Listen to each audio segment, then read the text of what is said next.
And now, it's time for DJ Rocky's Secret Files.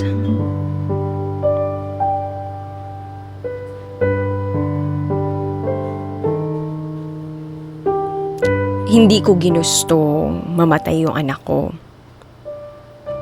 Pero mas lalong hindi ko kayang nakikitang nahihirapan siya.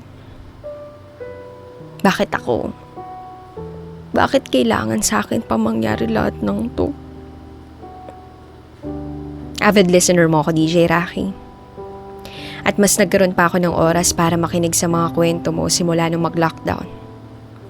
And now, I've found myself writing my own story. Itago niyo ako sa pangalang Ashley. 20 years old, isang call center agent. And this is my secret file. 17 years old ako. Second year college nung mapilitan akong tumigil sa pag-aaral. Kasi nalaman ng pamilya ko na may boyfriend ako sa school. Pero wag niyo muna akong husgahan. Kasi kahit may boyfriend ako, I was a consistent dean's lister. Advance nga akong nag-aral eh. At nag-aral ako sa isang sikat na university sa Manila. Isa akong scholar. Rumaraket din ako habang nag-aaral. Nag-online selling ako ng mga leche flan at nag-tutor sa mga estudyante na nahihirapan sa math subjects nila. Kaya wala akong nakikitang mali sa pakikipagrelasyon ko. Maliban na lang sa religion ko. Kaya nung nalaman ng pamilya ko na may boyfriend ako, agad din akong pinauwi sa probinsya.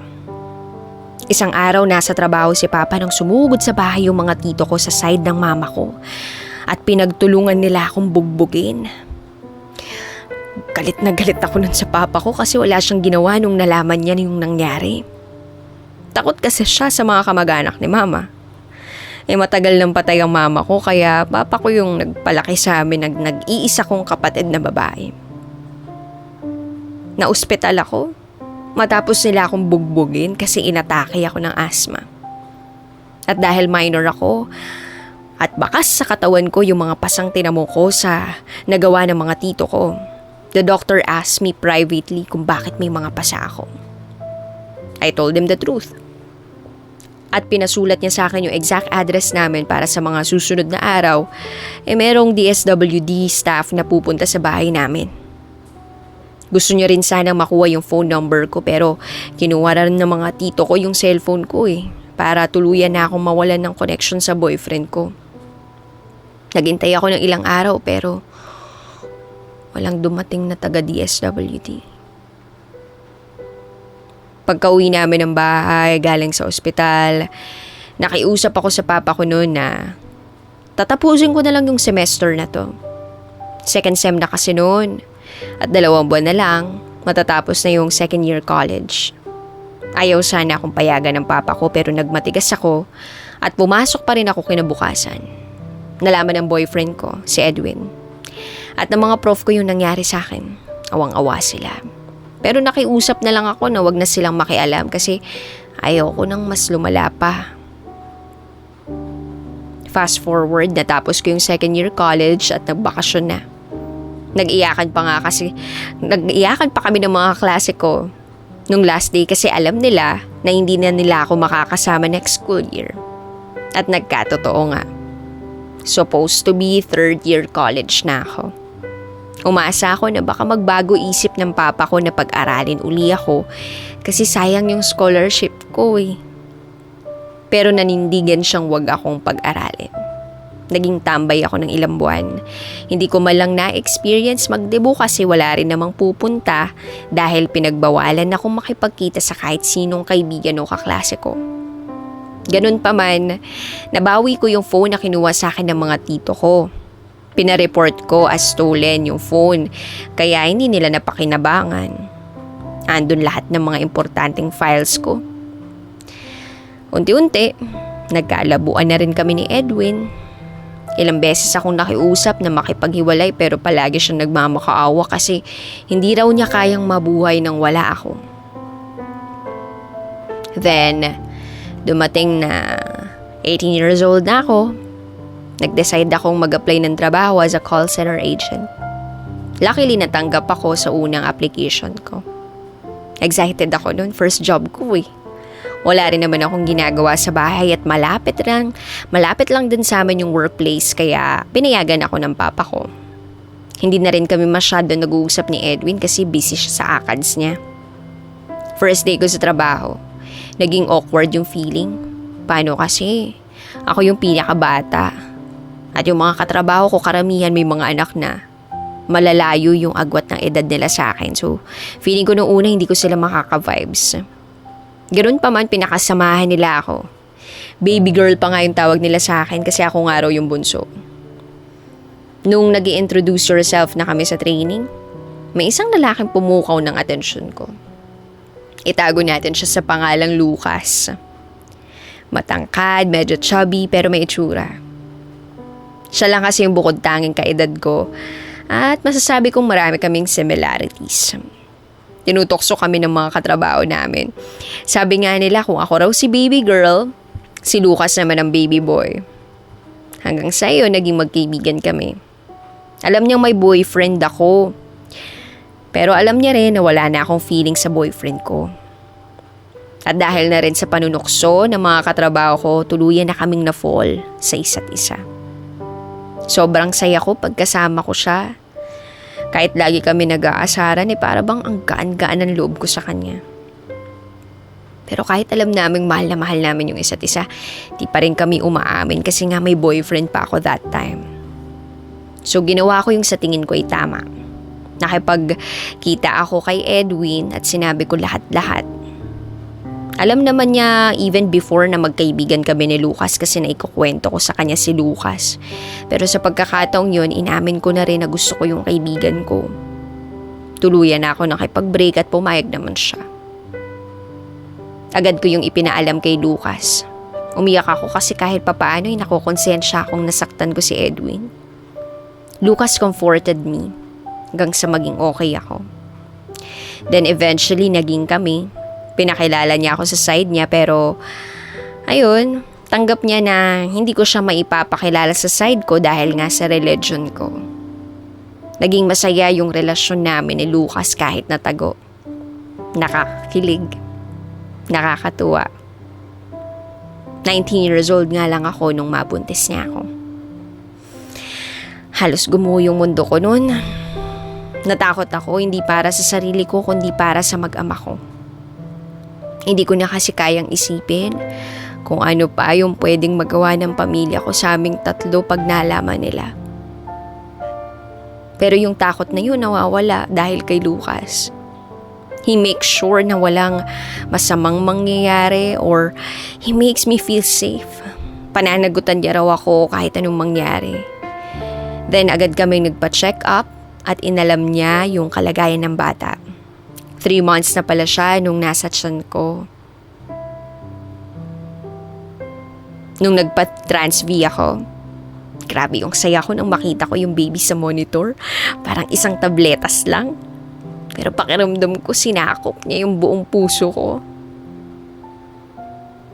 Tinago ko sa pamilya ko at sa mga katrabaho ko yung pagbubuntis ko. Kami lang ni Lucas at yung pamilya niya yung nakakaalam. Mabuti na lang nakikisama si baby kasi hindi siya halata. 5 months na yung tiyan ko at sa wakas nalaman na namin yung gender niya. Lalaki. Natawa pa nga kami sa pagkakasabi nung nag-ultrasound sa akin.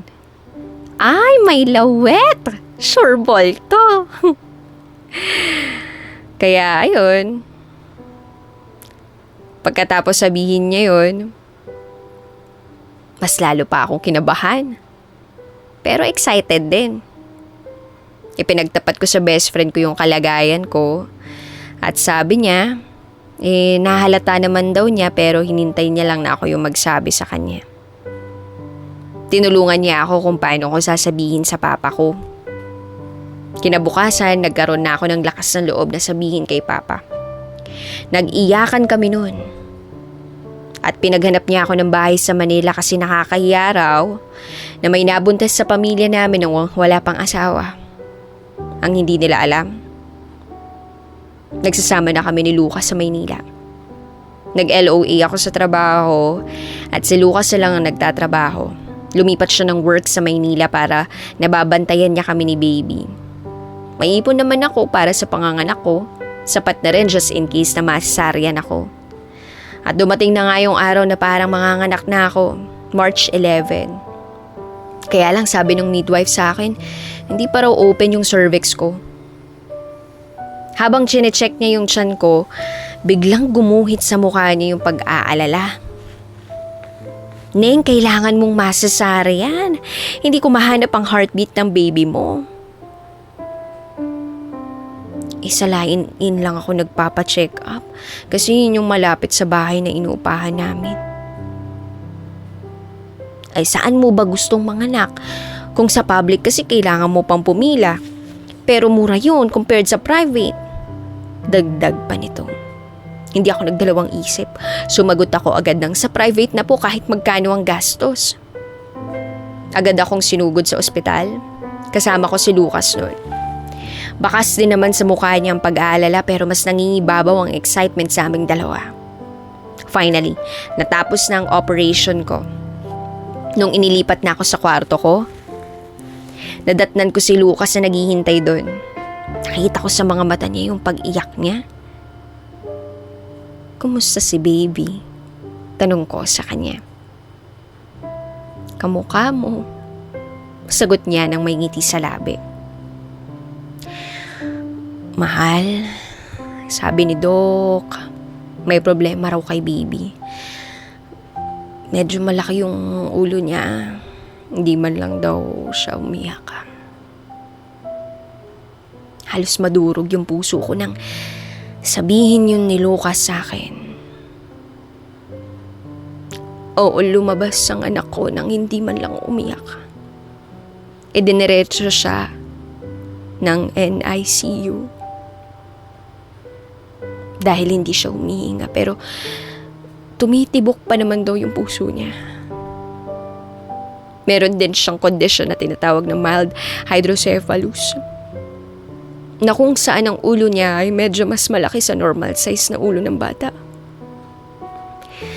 Hindi ko alam kung anong gagawin ko noon. Hindi pa ako makatayo kasi may epekto pa yung anesthesia na itinurok sa akin. Kinabukasan dumating sa ospital yung mama at kapatid ni Lucas na si Jason. Mas nauna pa nilang makita yung baby ko. 24 hours nang naka-incubate si baby pero wala pa rin pagbabago. Sabi ng doktor, brain dead pa rin si baby. Nung araw na rin yun, unang beses kong nakita yung anak namin. Grabe yung iyak ko nang makita ko yung kalagayan niya. Ang daming nakakabit na tubo sa katawan niya. At tanging mga aparatos lang yung tumutulong sa kanyang paghinga. March 13, umaga noon, nung dalawin ako ng pedya ng baby ko, kinamusta niya ako at ipinagtapat niya sa akin ang lagay ng anak namin. Andun kaming lahat, si Lucas, ako, si Mama Pia at saka si Jason. Sabi ng doktor, malabo na raw makasurvive si baby. Ilang oras din daw siyang halos walang bungay sa tiyan ko bago ko pa siya nailabas. Mabuti na lang daw at naagapan kasi hindi ako nalason. Ang sabi niya, kung mabuhay man daw si baby, mahihirapan rin siya dahil sa kondisyon niya. Humagulgol kami dalawa ni Lucas nung marinig namin nung sinabi yun ng doktor. Ang sakit. Ang sakit-sakit. Sinabihan kami ni Doc na baka kailangan na raw naming mag-decide kung itutuloy pa namin o hindi. Lalo raw kasi lumalaki yung bills namin sa ospital pero hindi man lang nagpapakita ng progress yung bata. Wala naman akong pakialam sa pera. Kayang-kaya kong bayaran lahat ng gastusin kung buhay ng anak ko yung kapalit. Dumalaw uli kami ni Lucas para tingnan si baby. Umiyak na naman ako na umiyak at halos ikamatay ko yung itsura niya. Sabi ng mga nurse na nagbabantay sa kanya, usually raw pag may patient sila doon, within 24 hours nagkakaroon ng progress. Pero sa kalagayan ng baby ko, mahigit 48 hours na pero wala pa rin. Itinuro niya sa akin yung tubo na nakakabit sa ilong ni baby. Sabi ng nurse, nakikita niyo po ba yung tubong yan? Dapat po clear white po yung dumadaloy dyan. Pero kay baby itim. Napakasakit makitang nahihirapan yung anak ko. 9 na buwan. 9 months ko siyang dinala sa sinapupunan ko. Kinakausap ko siya na sana lumaban siya. Na sana kayanin niya para mabuo na kaming pamilya. Sabi ko, anak, ready na yung mga gamit mo sa bahay. Oh. Ikaw na lang yung kulang. Hinihintay kita, anak. Nakatingin pa rin ako sa kanya nung nagsalita si Lucas. At sabi niya, mahal, kawawa siya. Mukhang hindi na niya kaya, mahal. Huwag na natin dyan pahirapan. Napaisip ako, naguguluhan. Baby pa lang siya eh. Hindi niya deserve na mahirapan ng ganun. Sana sa akin na lang nangyari yun. Sana ako na lang yung nahihirapan ng ganun. Gusto ko siyang hawakan at yakapin. Kaso hindi pwede. Hindi pwedeng pumasok sa loob. Tanging sa salamin ko lang nakikita yung anak ko. Sabi ko, baka pag nahawakan niya ako, baka gumalaw siya, baka mabuhay siya. Nag-usap kami ni Lucas, tinambang namin lahat. Sa huli, nakapag-desisyon na kami. At yun yung pinakamabigat na desisyong nagawa namin sa buong buhay namin. Yun ay ang palayain ng pinakamamahal naming anak. Nag-sign kami ng waiver na magpapatunay ng pagpayag namin na itigil ang life support niya. Sobrang sakit. Pero mas masakit bilang ina na nakikita mong nahihirapan yung anak mo. Lalo na't sanggol pa lang siya. March 13, 7:45 p.m. tuluyan na siyang nawala. Wala na yung baby namin. Tinanong ko yung Diyos, bakit? Bakit sa akin pa kailangan mangyari to? Maraming babae dyan ang nagpapalaglag ng baby kasi ayaw nilang panindigan yung anak nila. Pero bakit ako? Bakit ako? Napakasakit nito. Agad na dinala sa morgue yung anak namin at sa pagkakataong yun, doon ko lang siya nahawakan. Napakalambot nung balat niya. Kamukhang kamukha ko nga siya. Boy version ko, kumbaga. Hindi ko siya nabuhat kasi masakit pa yung sugat ko. Sinubukan din ni Lucas na buhatin siya pero natakot din siya. First time kasi namin magbuhat ng sanggol at natakot kami na baka malaglag namin siya. Hinimas-himas ko yung mukha niya nang mapansin kong nakangiti siya. Nakangiti siya. Ang ganda ng ngiti ng baby ko. Siguro sign yun na masaya na siya. Napayapa na siya. At wala na siyang nararamdamang sakit. Paulit-ulit naming inaalikan yung anak namin.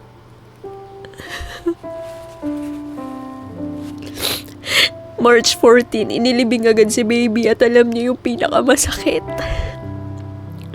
20th birthday yun ni Lucas. Ang sakit. Nasa mismong kaarawan niya dapat sana magse-celebrate kami pero sa halip naglilibing kami ng anak namin. Iyak kami ng iyak. Halos mawalan ako ng malay sa sobrang sama ng loob ko. Pagkatapos ng libing, nagawa ko pa rin batiin si Lucas ng happy birthday. Sinabi ko na masaya pa rin naman yung birthday niya kasi sa wakas, nakapagpahinga na yung anak namin. And that was something that we should be thankful for. Masaya na siya sa piling ng Diyos. May guardian angel na kami. Sana maintindihan nyo. Hindi ko ginustong mamatay yung anak ko. Pero mas lalong hindi ko kayang nakikitang nahihirapan siya. Yun yung sa tingin ko na pinakatamang desisyon. Pinakamasakit pero yun yung pinakakinakailangan. Tanggap ko na may dahilan ng lahat. Anak, sana mapatawad mo kami kung naging ganun yung desisyon namin. Mahal na mahal ka namin ng daddy mo. Bantayan mo lang kami, ah. I love you. See you soon. Salamat sa pagbabasa at pakikinig. Muli, ako si Ashley at ito ang aking secret file. Always your number one SM radio station. Love Radio. Kabisyo, nakarelate ka ba sa secret file na binasa ko? Kung nakarelate ka, mag-subscribe ka na dito sa aming YouTube channel at pindutin mo na rin ang notification bell para updated ka sa mga susunod na episodes ng DJ Rocky Secret File.